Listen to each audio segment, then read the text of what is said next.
When you really step back and look at it, there's a good section of people that are going to say, you know what? I can't imagine the matchups that we're going to have.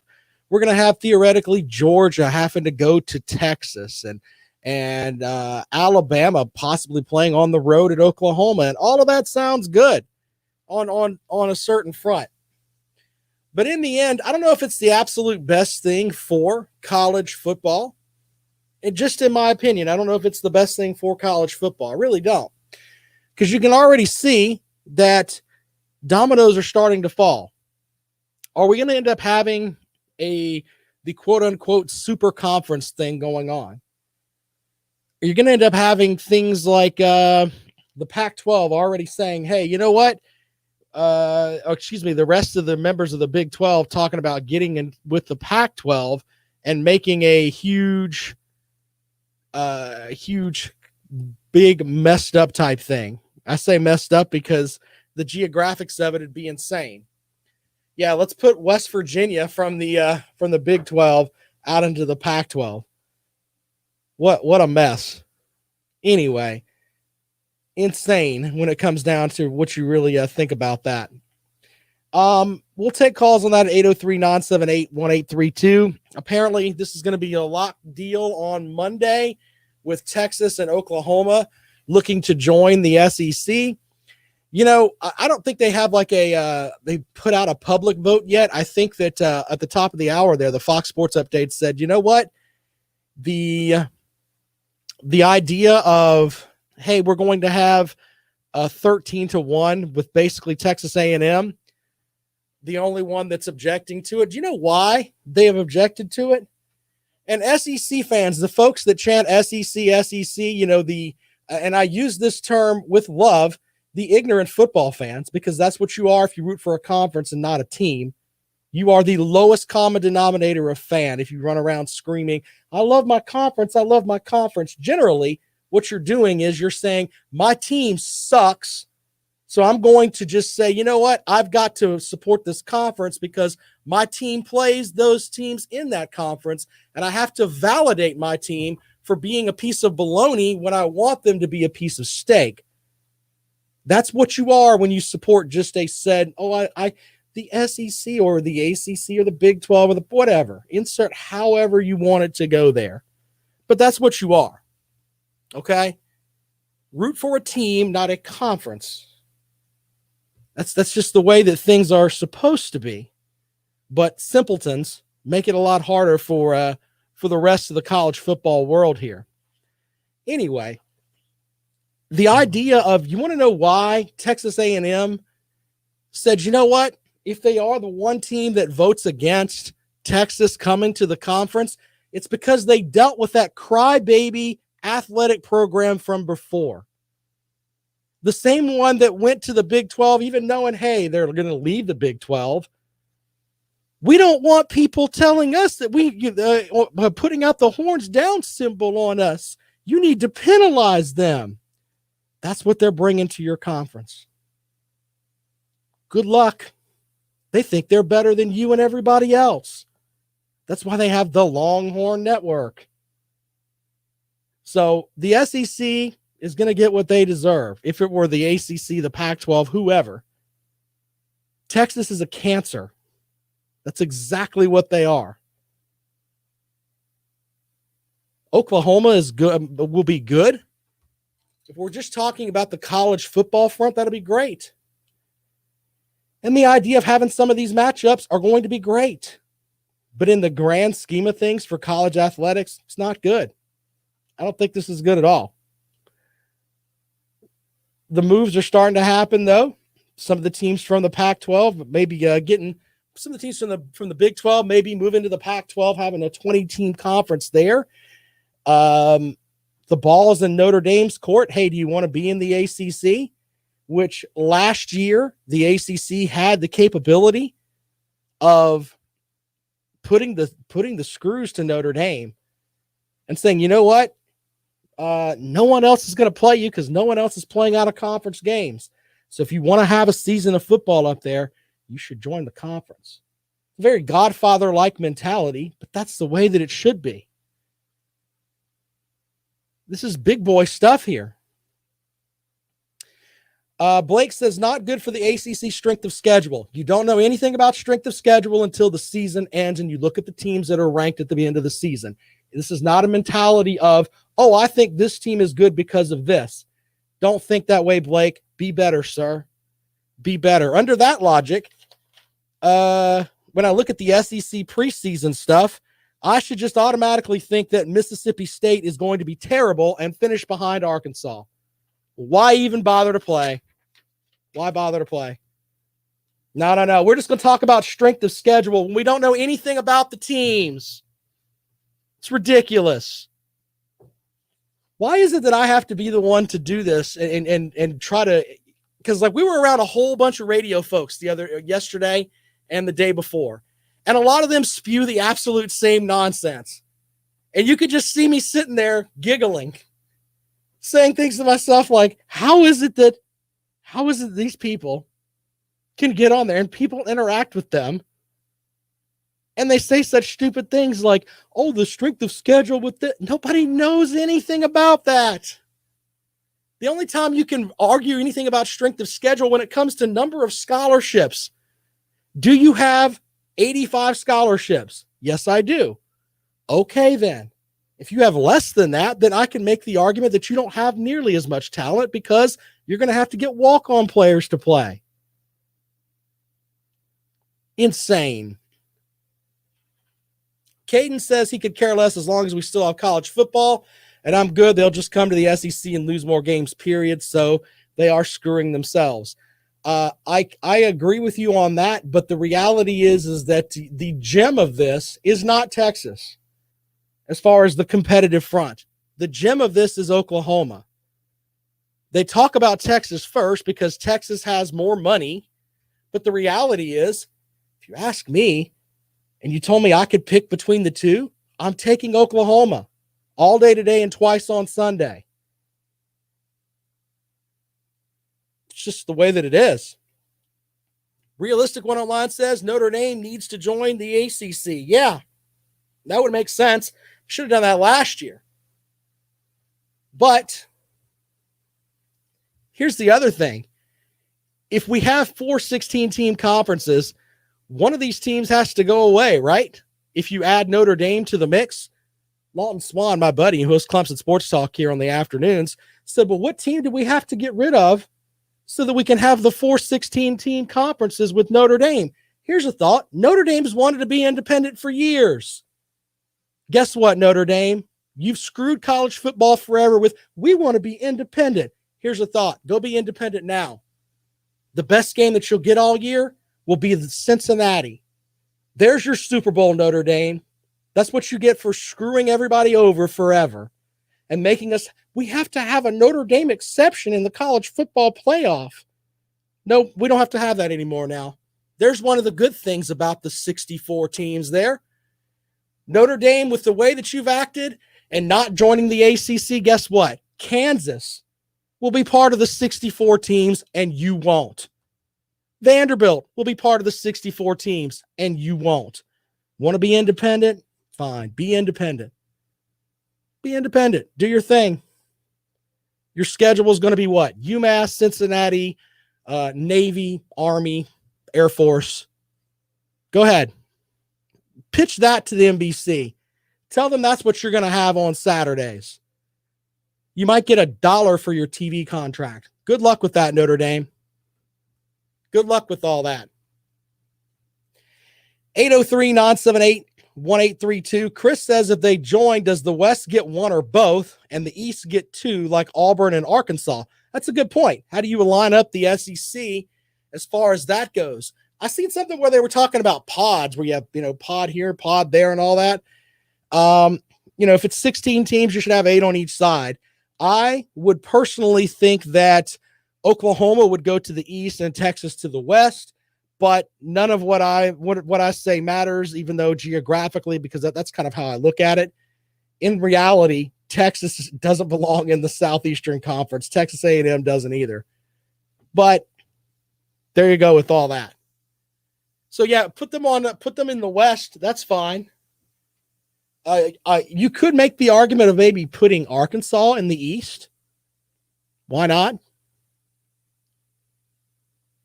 put one of the Mississippi schools in the East, put Ole Miss in the East and Mississippi State stays in the West. Just have them set up as their cross opponents every year. That would make sense. Anyway, we're taking your calls on that this afternoon. 803-978-1832, 803-978-1832. That is the number to dial if you'd like to join us here on the Rundown this afternoon, right here on Fox Sports Radio 1400. Around the world on the iHeartRadio app. Quick break. We come back. We got to look at this preseason football poll from the SEC. We'll tell you how that shook out and more. This is the Rundown. You're listening to Fox Sports Radio 1400.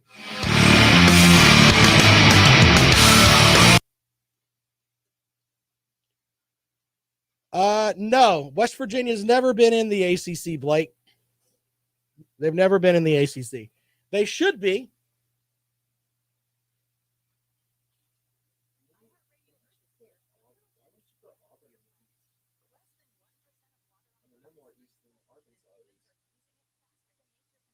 That's a good point. Say it into that microphone.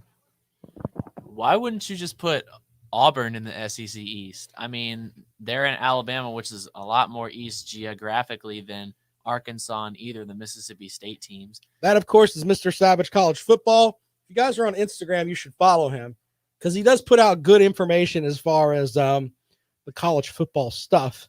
If we could just get him to work to be on time, he'd be all right.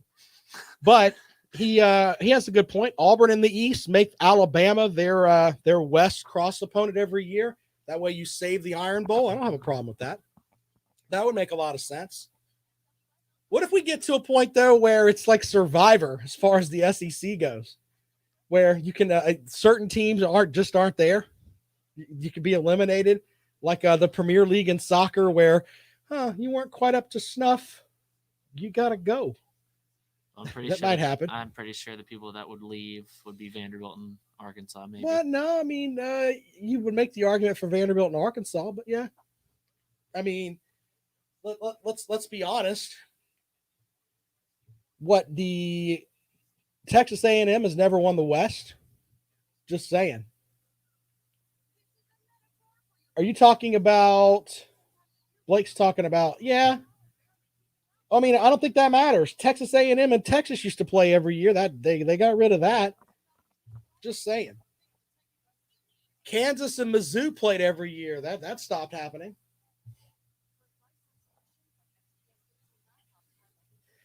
All right, you guys are welcome to call at 803-978-1832.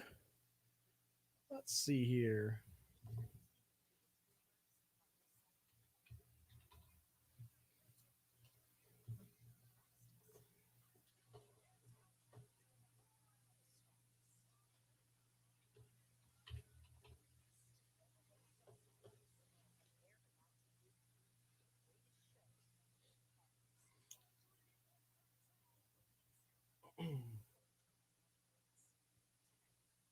Yeah, I did see that. Good point, Blake. They did.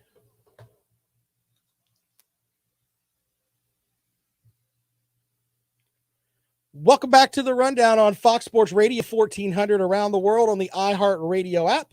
My name is Rob Sanders. Thanks for joining us today. If you missed it, we had Coach Mark Richt on the show earlier. You can find that on the podcast. That'll be up this afternoon. By the way, we are having the death march for the Big 12. The two dominant teams from the Big 12 have decided, hey, we're going to go play in the SEC. It's almost like a poison pill, though. Texas A&M has seen this before. They don't want Texas over there. People are going to find out.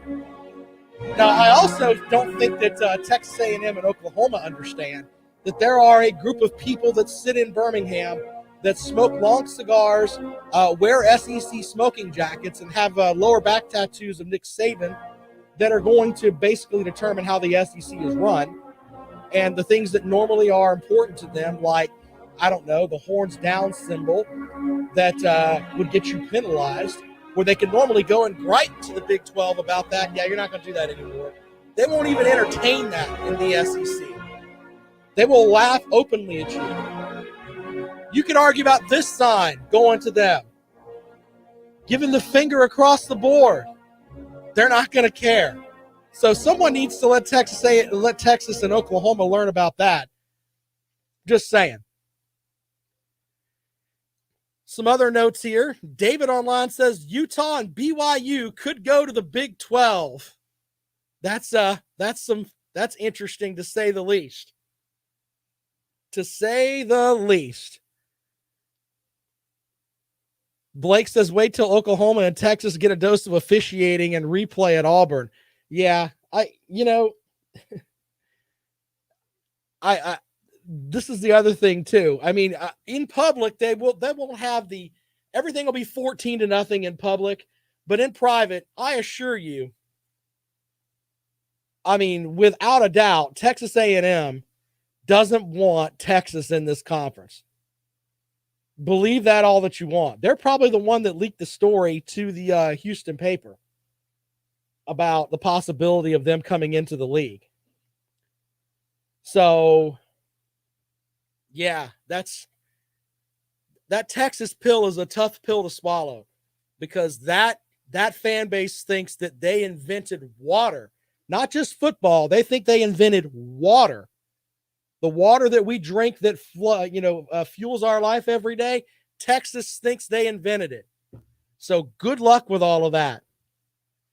Chris says the Red River Shootout will be an SEC conference game. That doesn't even sound right. Yeah, it'll be a conference game. Imagine that. 803-978-1832, 803-978-1832. That is the number to dial if you'd like to join us here on the Rundown. My buddy Carolina Jackpot, the man with the best bald head in the business, says BYU won't play on Sundays.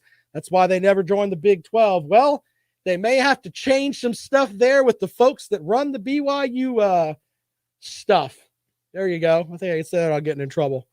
Anyway, yeah, that may happen too in the grand scheme of things. Or BYU will be on the Notre Dame plan, where their schedule will be nothing but Army, Navy, Air Force, Cincinnati, Akron, and Toledo.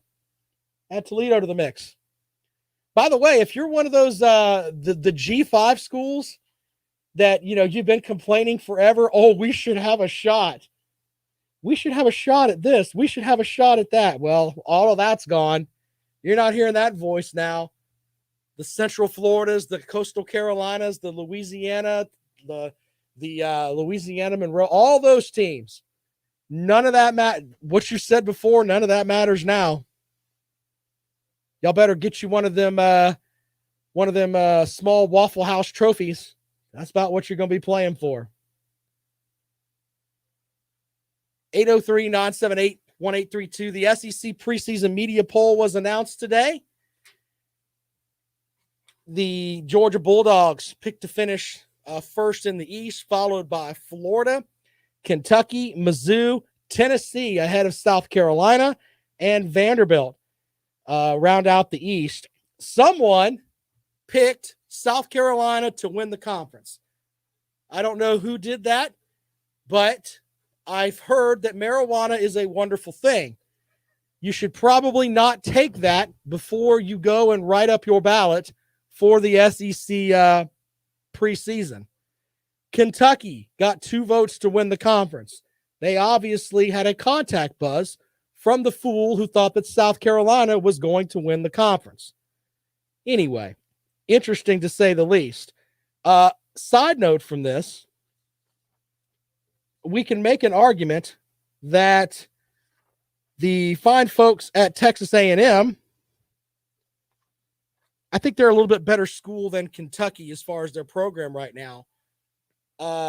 Texas A&M got 1 vote to win the conference. LSU got 1 vote.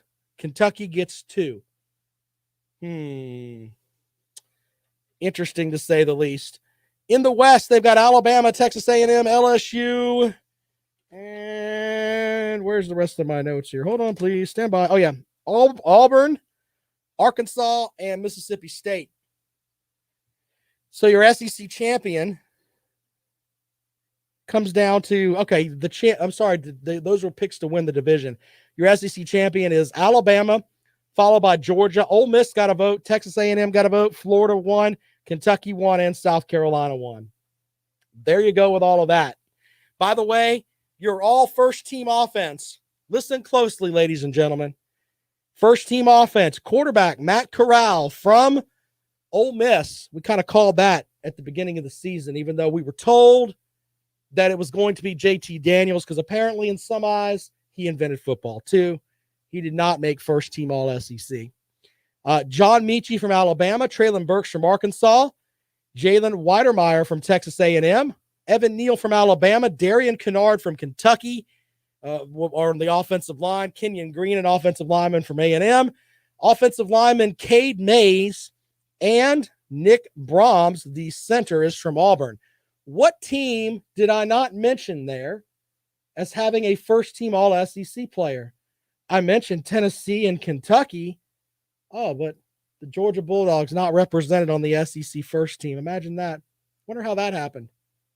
Georgia fans have been telling me this is the absolute best Georgia team since 1980. Yeah, not so much according to the SEC preseason polls. Georgia did have some folks on first-team defense, though. Jordan Davis, the defensive lineman there, along with Fedarian Mathis from Alabama, Kingsley Ngambare from South Carolina, a first-team all-defensive line player there for the conference, Zachary Carter from Florida, and DeMarvin Leal from Texas A&M.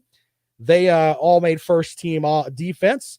Henry Toto from the former Tennessee player, now at Alabama, he made first team, even though he hasn't played a regular season snap for the Crimson Tide.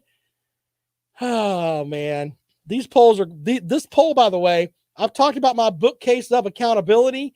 Yeah, it's going to go up. This is going on the bookcase of accountability. Not because I'm doubting some of the young men that are on here. I'm just doubting where they end up. So we'll see how that works out. Give you some of the rest of this really quick here. Just the rest of your first-team defense. Christian Harris from Alabama, Will Anderson Jr. from Alabama, Derek Stingley from LSU, Josh Jobe from Alabama, Malachi Moore from Alabama, both defensive backs, and Khair Elam from Florida. It is the Alabama defense, basically. You got what? 1, 2, 3, 4, 5, 6. 6 of the 11 first-team defense players all are from Alabama. So interesting stuff there as we roll along here. Let's look at the second team. Second team offense, Georgia's JT Daniels, Kevin Harris from South Carolina. It's nice to see that the folks down at SEC Media Days, who, let's just be honest, we've talked about the lower back tattoos of Nick Saban, which is what a lot of those guys that are down there have. It's nice to see them put Kevin Harris on the team. I thought they were going to leave him off the team, even though he led the conference in rushing last season behind an offensive line that wasn't exactly one of the best in the conference, with an offensive coordinator that is dumber than a box of hammers. He still led the conference in rushing, but that's good enough for second team. So, but he would be my first team All SEC running back. I think he's that good. Zamir White from Georgia is the other one. Kashawn Butte from LSU. I think by the end of the season, you'll learn a little bit about him, because Miles Brennan is going to dice some folks up this year, I believe. George Pickens for Georgia, also a second-team player. Jaleel Billingsley from Alabama is the tight end. Jamari Sawyer from Georgia. Emil Ekur from Alabama. Ed Ingram from LSU. Austin DeCulis from LSU. All made first-team offense or second-team offensive line. And Ricky Stromberg is the center from Arkansas. Now, here's where it gets interesting. The third team. This is what is funny to me. Your third team All SEC quarterback is Bo Nix. Bo Nix may not start game one, ladies and gentlemen. He may not start game one. Seriously. But that's good enough to be third team as far as the preseason goes. Brian Robinson Jr. from Alabama is your running back. Chris Rodriguez Jr. from Kentucky is your other running back. Anais Smith from Texas A&M. Jacob Copeland, the wide receivers. Nick Broker from Ole Miss. Myron Cunningham. Luke Fortner from Kentucky, all on the offensive line. And a couple of centers tied. Michael Maietti from Mizzou and Ben Brown from Ole Miss. Connor Bazelak from Mizzou should have been your third team all SEC quarterback. We'll give it to Bo Nix, though, because he plays at Auburn. So that's basically what it boils down to. All right. Second team defense for Kentucky, Josh Paschal. Defensive line, LeBron Ray from Alabama, Ali Gay from LSU, and Trajan Jeffcoat from Mizzou. Grant Morgan from Arkansas, Ventrell Miller, the linebacker from Florida. And let me make sure I got the rest of it here because my notes are all over the place. Yeah,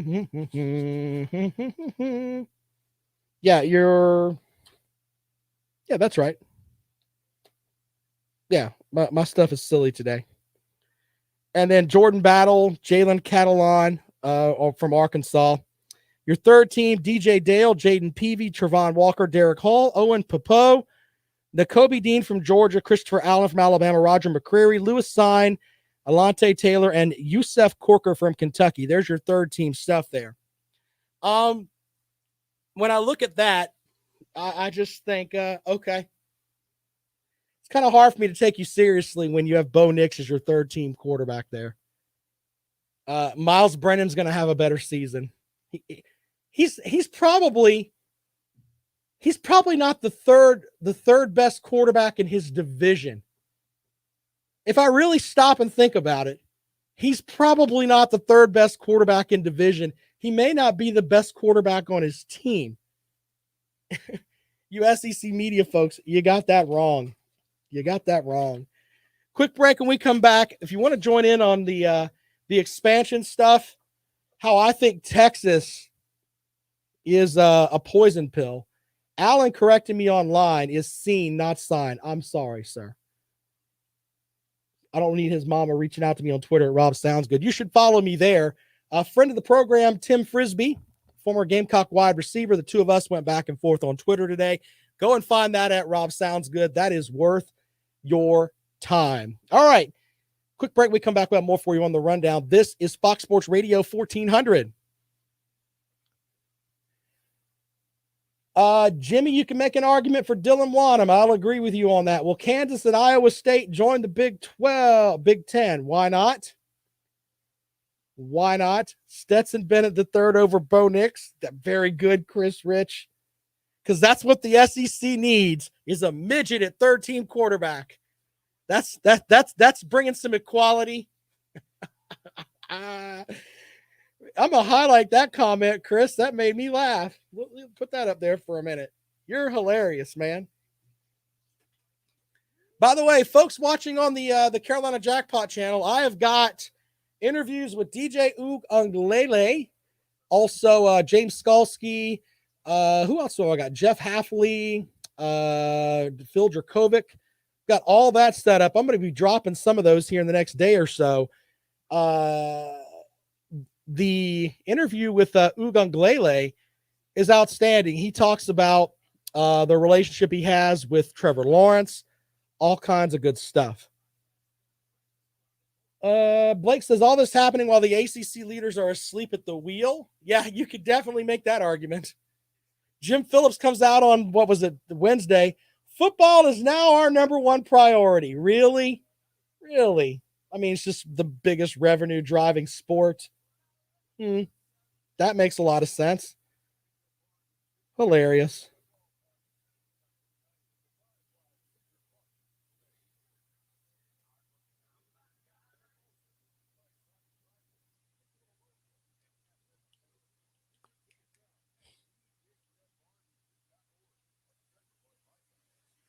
So I had some Gamecock fans in the hall here at iHeart today, and like two of them said they think the Gamecocks are going to win 2 games. 2 games.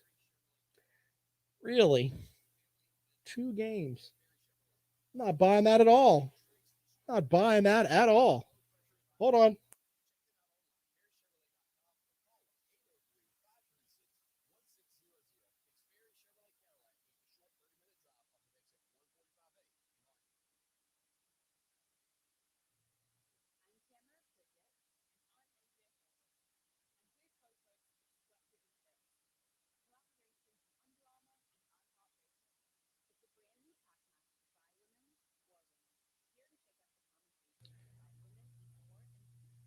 Yeah, the Jim Phillips standing up there. Football is our number one priority right now. All the people that were from North Carolina and Duke, the same ones that have been talking about, oh, it's all about that basketball game every year. I mean, half the players on the court can't read or write, and they got an African American studies degree from North Carolina that isn't worth the paper that it's written on. This roll of paper towels is more valid than a degree in African American studies from North Carolina. That's just the way that it is. There were guys that couldn't read that got degrees from there. That's the truth. Sorry if that hurts people's feelings. The rest of North Carolina is great with all that. They have a great athletic institution and academic institution on that front. But if you come to me and you're interviewing for a job and your degree's in African American studies and it's from North Carolina, I'm going to tell you, go get the degree from the toilet paper rack in the bathroom. All right, let's go out to the phones. Out to the phones we go. Let's welcome Scott into the program. Scott, what's up, brother? Yeah, Rob, do you really believe that they're going to get 11 votes to let Oklahoma and Texas into the SEC? I would hope that they wouldn't. I would hope that Texas A&M goes to certain schools and says, you know what? This is what Texas does.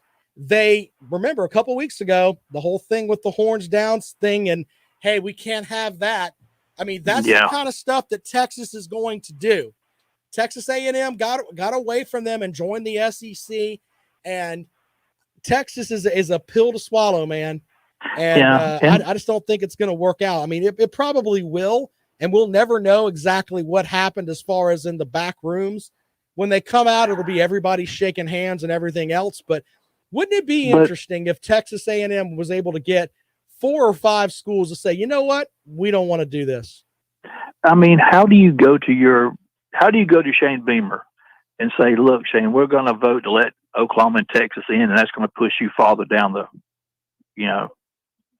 Well, I mean, how do you do that? It's survive or die. I mean, I can understand that. But what I'm saying is that on the front of the way that Texas acts, where they think, I mean, they've got their own network. They're that arrogant. Yeah. That's the big thing there. As far as competition goes, hey, guess what? They only have so many scholarships at Texas. They only have so many scholarships at Oklahoma, etc. There's going to be more guys that are rated that can get and will have the opportunity to go there. And, you can build that up. I mean, it opens up an avenue to recruit in Texas if you're South Carolina too, saying, hey, guess what? You can actually play against Texas if you come here. South Carolina is not going to compete against Texas or Oklahoma. They can't compete against, Missouri right now. Yeah, but I mean, Missouri can't compete with Texas and Oklahoma's budget. I mean, but I Kentucky, think they'll get more Tennessee TV money though. I mean, I think that's Vanderbilt doesn't care. They probably vote whatever the way they want it because Vanderbilt doesn't care. But Texas A&M does not want Texas in the SEC. I don't think LSU wants them there either.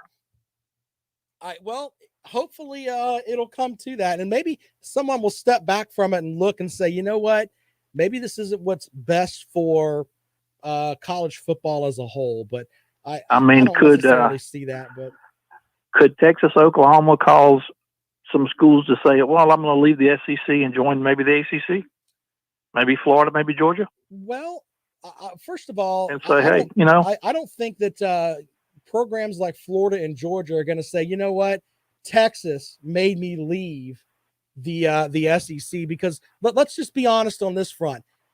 Texas right now would finish 4th, 5th, maybe 6th in the SEC West, I think, if you add all the other teams into the mix.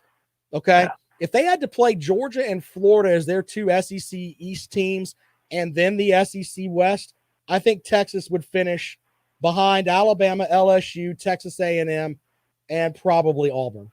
So yeah, but I mean, not just Texas, but Oklahoma. I mean, Oklahoma would finish second in this league. Yeah, I think Oklahoma would have an opportunity to finish right there in the ilk of LSU and Texas A&M in the West this season. Yeah. So I mean, do you think that would cause maybe Notre Dame to have to say, okay, I got to join a conference now? Well, I think Notre Dame, if I said earlier, they wanted to be independent for years. Guess what? They need to force somebody to bring them in the conference.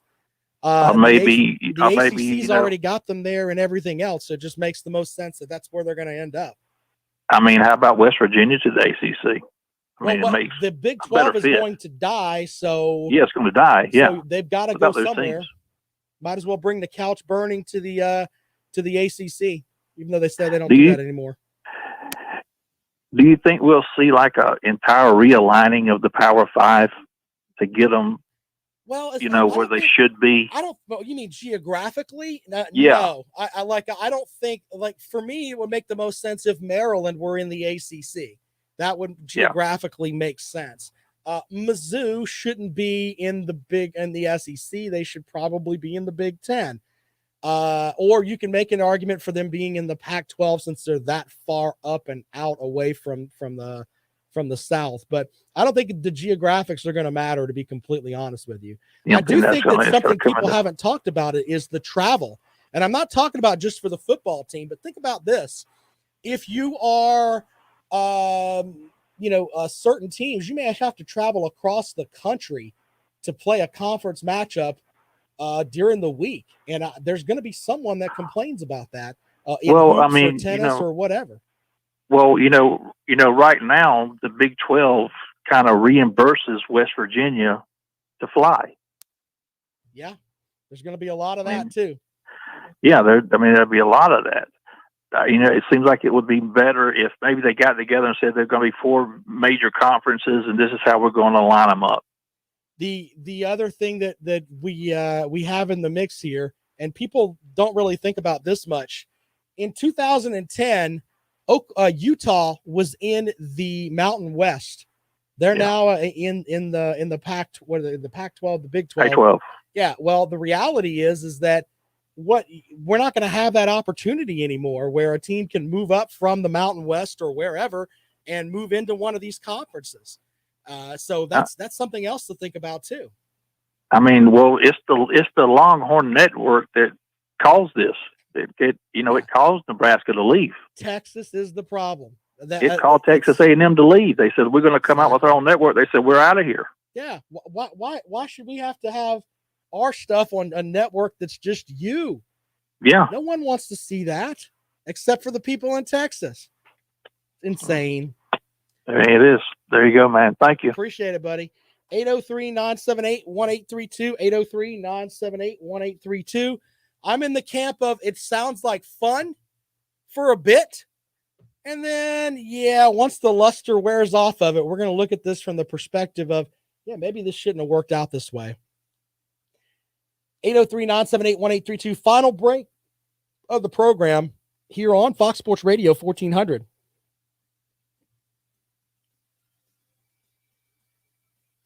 Exactly, RMF Tide. You know what? And if I'm in the SEC office, I'm going to get whoever runs Texas, the chancellor, the athletic director, and Sarkisian too, and sit them down in a room and tell them point blank, even though, let's be honest, it's not really this way, they need to sit them down and tell them, you have the same amount of pull as Vanderbilt does in this conference, the same amount of pull as South Carolina. Okay, this elitist attitude you have, we have to have our own network. No, you don't. You are part of the conference. If you're not going to be part of the conference, get the hell on. Go play in the Pac-12 or the Big Ten or whatever. We're not going to put up with that. Greg Sankey needs to do that now. He also needs to get him an enforcer that'll run around and slap some Texas head around. Go get Nick Saban. He's let him deal with that. Let Nick Saban have these meetings. This is the way we're going to do things, gentlemen. He'll be kosher about it. But Texas is the problem. It's insane.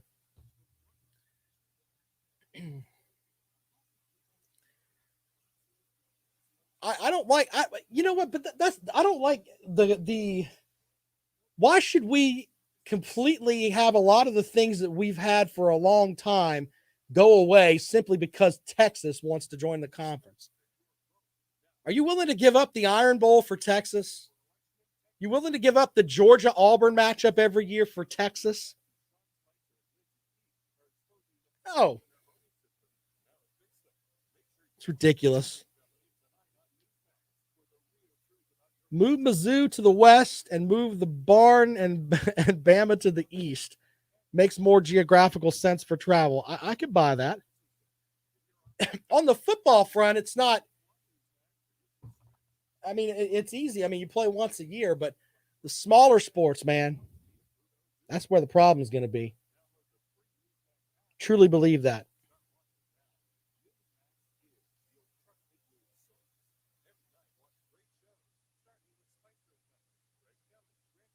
All right, 803-978-1832. You guys can join the program here if you want. Looking forward to having those videos up. You guys on the Carolina Jackpot channel, man, make sure you check those out. We're going to have those up shortly. Get those up and moving. Tons of stuff there. I see what you're saying. Why not just put the Mississippi schools in the Pac-12? I mean, that would make sense. Why not? We're talking about silliness here. Let's live in a twilight zone.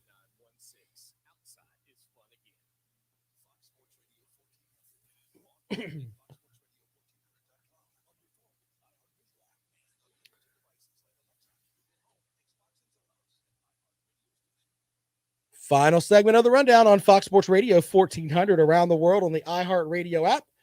My name is Rob Sanders. Thanks for joining us today. Lawton Swan. Stop looking at me, Swan. He'll be joining us at 4 o'clock. Well, he'll be joining you. I will be going down the hall because I have other things to do. But Lawton Swan will be taking you home today. Be sure to listen to Clemson Sports Talk. He puts on a good show. So check him out.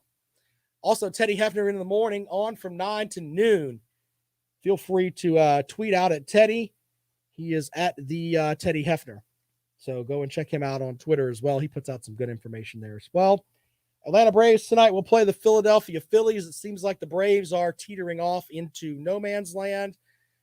We'll see how that goes. I thought their season ended when Ronald Acuna Jr. was tore his ACL, but we'll see.